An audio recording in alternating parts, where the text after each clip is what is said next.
Hai, halo semua. Di pembuka video ini saya ingin mengatakan bahwa saya bangga. Sekalipun saya menganggur, tetapi saya tetap ingin memajukan daerah saya. Sekaligus juga sebenarnya goblok. Kenapa sebelum usia 30 saya tidak keluar dari kampung saya dan mencari kesuksesan di luar sana? Kita jumpa lagi di CPNS, cerita pengangguran negeri sipil.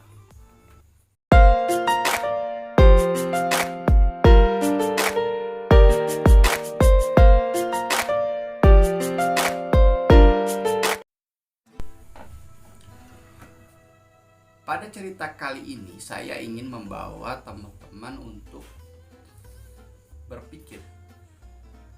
Tentu kita sering mendengar bahwa banyak orang yang sukses di kota, sukses di luar daerah sana, ketika dia memutuskan untuk keluar dari kampungnya dan malah banyak mendapatkan pencapaian-pencapaian di luar sana.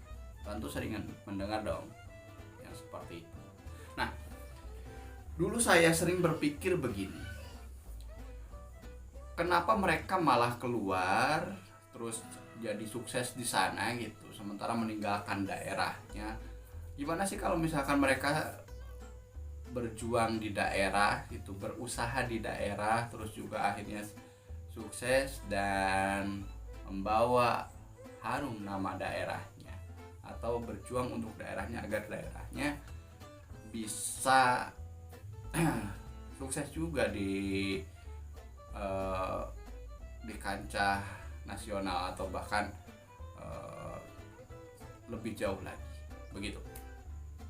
Dulu saya sering berpikir begitu, kenapa sih mereka nggak pulang aja gitu kan, membangun daerahnya, bikin sukses desanya, terus bikin desanya terkenal dan lain sebagainya.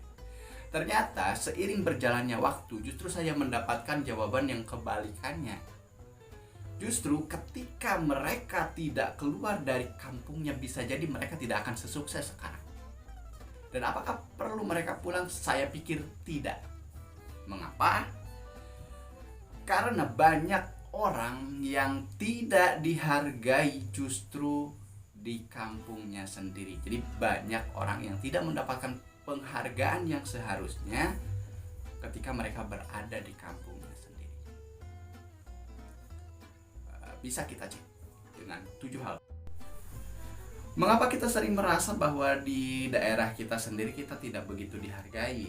Pertama, karena orang-orang di daerah kita, orang-orang di sekitar kita, orang-orang di kampung kita, tetangga kita itu merasa kenal kita, merasa tahu siapa bapaknya. Si Ajay anaknya bapak ini, si ini anaknya Pak Anu, empud maeta anaknya si Anu. Jadi mereka merasa kenal, terus mereka merasa tahu bahwa kemampuan kita segitu karena keluarganya juga segitu. Mereka merasa tahu kita, mereka merasa bahwa kita bagian dari mereka, dengan segala pemikiran-pemikirannya, dengan segala kreativitasnya, dengan segala yang ada di lingkungan tersebut. Ada si eta ge biasa-biasa bae di imahna ge da eta mah anakna bapak anu, eta mah bapakna BG anu, da si eta mah katemponna teh nganggur wae gitu kan. Jadi mereka merasa tahu sehingga ya sudah, semuanya berjalan begitu saja, tidak ada menghargainya. Di rumahnya juga nggak ada disebut bapak, nggak ada disebut mamang, ya udah nama aja gitu. Jadi karena merasa tahu, jadi penghargaannya kurang. Nah, berlanjut karena merasa kenal, karena merasa tahu, si aja ya eta gitu kan, karena merasa tahu, jadi pada akhirnya menyepelekan. Mereka tidak pernah tahu apa yang kita lalui. Mereka yang hanya tahu si Ajay gitu. Mereka tidak pernah tahu Ajay ini di luar sana jadi apa. Tidak pernah tahu gitu kan. Mereka hanya tahu si Anu bin si Anu gitu. Udah ya udah, karena terlihat di rumah ya udah gitu. Ibaratnya kita ada, tapi ya udah ada aja gitu, nggak ada kelanjutan lainnya. Padahal kan kita sebagai manusia, sebagai Bahkan orang-orang, sekalipun saya nganggur misalkan ya, tapi sebagai insan yang berkreasi ya, saya juga ingin diakui kreasinya gitu. Pada mengapa banyak orang merasa tidak dihargai di kampungnya sendiri? Karena mungkin di kampung itu punya standar sendiri, terus juga punya pakem-pakem sendiri, punya pemikiran sendiri terhadap sesuatu gitu kan. Misalkan terhadap karya. Nah, yang mereka tahu misalkan musik itu ya dangdut. Ketika ada musik lain yang kita bawakan, musik R&B, jazz dan lain-lain, itu mah apa gitu kan. Jadi seolah-olah standar lain nggak bisa masuk. Begitu juga dengan seni-seni lainnya. Mereka taunya misalkan apa ya, mereka taunya lukisan itu misalkan cuma Mona Lisa gitu kan, lukisan Mona Lisa yang wujudnya ada. Ketika ditawarkan sesuatu yang lebih abstrak, pasti nggak akan masuk gitu. Mereka punya standar sendiri, termasuk ketika padahal misalkan si Ajay ini biasa ketika di luaran sana biasa nge-MC, biasa bawain acara, biasa nge-host, tapi mereka lebih kenalnya Bapak Dadang misalkan. Wah, itu mah MC kondang, itu mah biasa MC kawinan, biasa MC hajatan. Ya udah, ketika udah matok di Pak Dadang ya udah, tidak mau diganti oleh Ajay misalkan seperti itu. Jadi punya standar sendiri, punya kriteria sendiri, punya penilaian-penilaian tersendiri. Dan bahkan untuk pekerjaan-pekerjaan tertentu saja di kampung saya mah gitu ya, ada semacam tingkatan-tingkatan yang mana yang harus dihargai, mana yang biasa saja gitu. Untuk orang-orang yang bekerja seperti saya sebelumnya ya, sebelum jadi pengangguran gitu.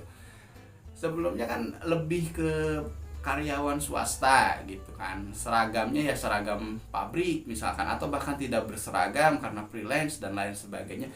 Ya kita dianggap sebelah mata, dipandang sebelah mata. Beda lagi dengan ketika keluar dari rumah pakaiannya udah pakaian sipil, pakaian safari gitu kan, pakaian pegawai negeri, itu berbeda.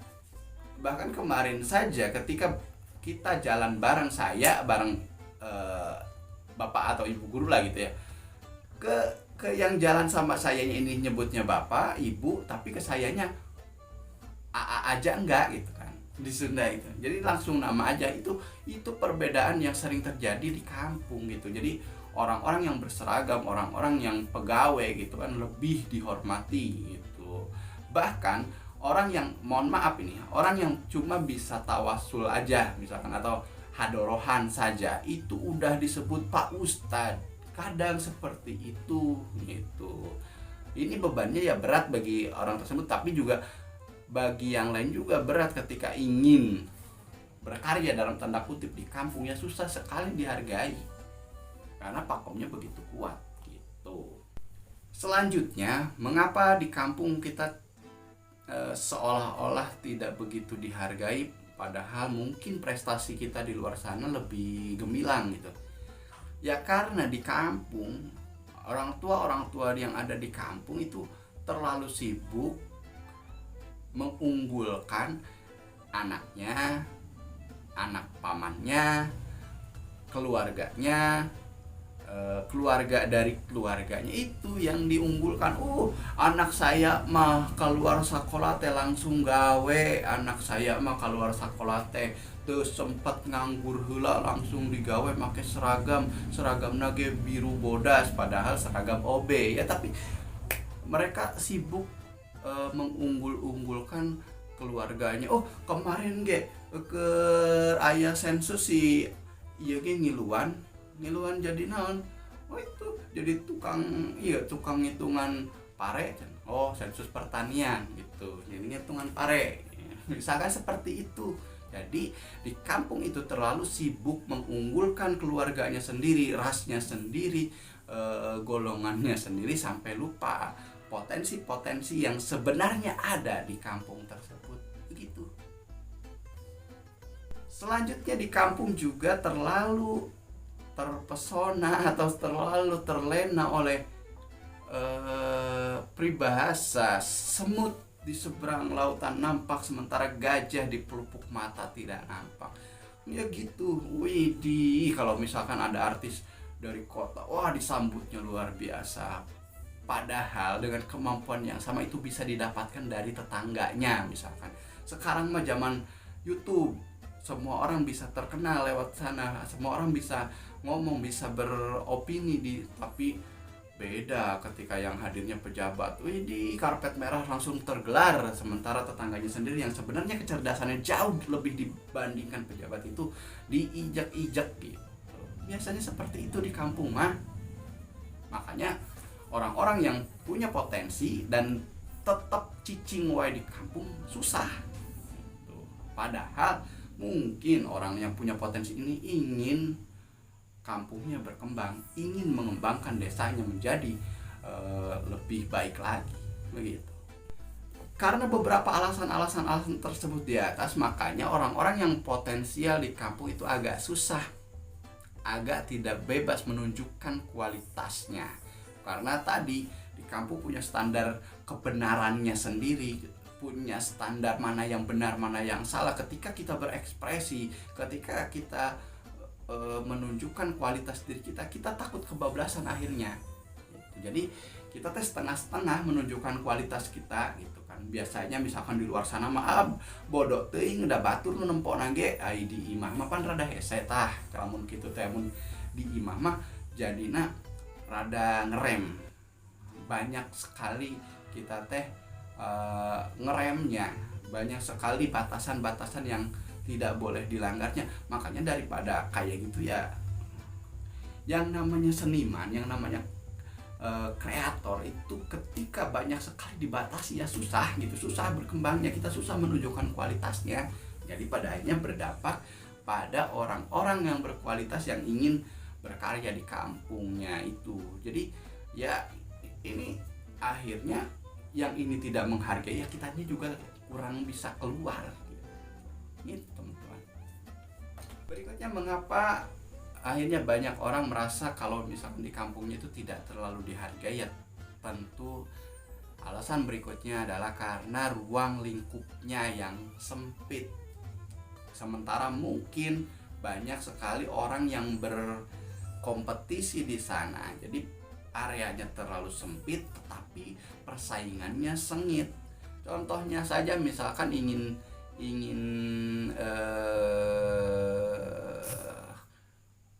jadi vokalis grup band Kepret ya, grup Nasid gitu ya, atau grup Hadroh.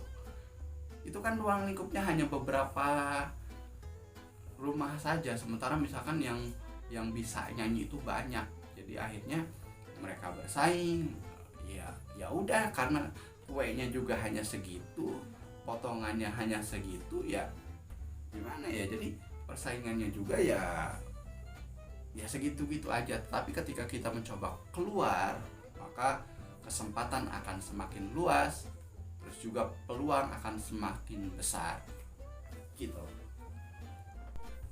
Nah itu dia, jadi konklusinya atau kesimpulannya dari cerita pengangguran kali ini adalah bahwa kalau kita ingin dihargai, mungkin ingin berprestasi lebih tinggi, ingin berkreasi lebih bebas, ya keluar dari lingkungan kita, keluar dari daerah kita.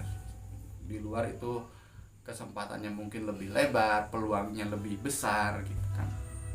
Jadi kalau misalkan cuma di tempat atau di daerah, ya lama, sama seperti saya lama ingin sih membangun daerah, ingin sih mengenalkan daerah kita ke luar gitu, tapi gak lama prosesnya. Karena jangankan oleh orang-orang yang di luar sana, tetangga-tetangga saya, tetangga-tetangga kita saja nggak pernah tahu kemampuan kita. Tetangga-tetangga kita saja kurang menghargai kemampuan kita. Ini aja nih, misalkan channel YouTube ini saja, coba lihat subscribernya malah banyak dari luar, bukan dari tetangga-tetangga itu. Karena naon eta mah ngomong baik itu mah orang ge bisa. Nah, cukul gitu, urang ge bisa padahal subscribe mah tinggal mencet kudu loba omong urang ge bisa. Mun bisa nya silahkan lakukan. Banyak pengangguran yang harusnya bisa beropini, harusnya bisa mengeluarkan pendapat, jangan cuma diem, cuma cicing wae, terus juga komentar-komentar di konten orang. Daripada bikin komentar-komentar di konten orang ngabalaan batur, ya mendingan bikin konten sendiri. Yuk beropini dengan baik, berpendapat dengan baik, ketika ingin mengkritik dengan baik, begitu. Jadi pengangguran teh ya nggak sampah-sampah banget gitu. Minimal kita punya opini, kita punya pendapat, kita punya pandangan terhadap sesuatu. Jadi udah mah nganggur, ya jangan bodoh gitu. Nah itu aja teman-teman. Jangan lupa, oh iya, jangan lupa silahkan subscribe, like, boleh tetangga saya juga boleh silahkan subscribe, nanti bisa kolaborasi apa gitu ya. Itu aja untuk CPNS kali ini. Saya JJ, sampai jumpa di CPNS berikutnya. Salam.